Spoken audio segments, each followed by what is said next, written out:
கோலி talk Kollywood news. Selvaraghavan action படத்துல தனுஷ் தம்பி தனுஷ துள்ளுவதோ இளம படத்துல அறிமுகம் செஞ்ச செல்வராகவன் அதுக்கப்புறம் அவரை வச்சு காதல் கொண்டேன், புதுப்பேட்டை, மயக்கம் என்ன போன்ற படங்களை இயக்குனாரு. இதுல காதல் கொண்டேன் மட்டுமே வெற்றி பெற்றது. அதனால அதுக்கப்புறம் அண்ணன் காம்பினேஷன்ல இருந்து விலகி மத்த இயக்குனரோட படங்கள்ல நடிக்க தொடங்கினாரு தனுஷ். அதே போல செல்வராகவனும் மத்த நடிகர்களை இயக்குவதுல கவனம் செலுத்தினாரு. இதுல கார்த்தி நடிச்ச 1000ல் ஒருவன், ஆர்யா நடிச்ச 2ஆம் உலகம் படங்களை மெகா பட்ஜெட்ல இயக்கிய செல்வராகவன் அடுத்து மினிமம் பட்ஜெட்ல ஒரு படம் தயாரிக்க போறாராம். அதுவும் அதிரடி ஆக்ஷன் படமா.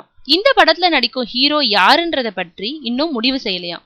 ஆனா தனுஷ் நடிக்க வாய்ப்பு இருப்பதா செல்வராகவன் வட்டார தகவல் சொல்லுது.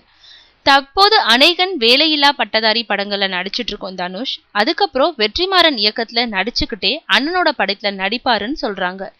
ஆக சுல்லான், பொல்லாதவன், வேங்கை படங்களுக்கு அப்புறம் மீண்டும் சூடு காட்ட வராரு தனுஷ்.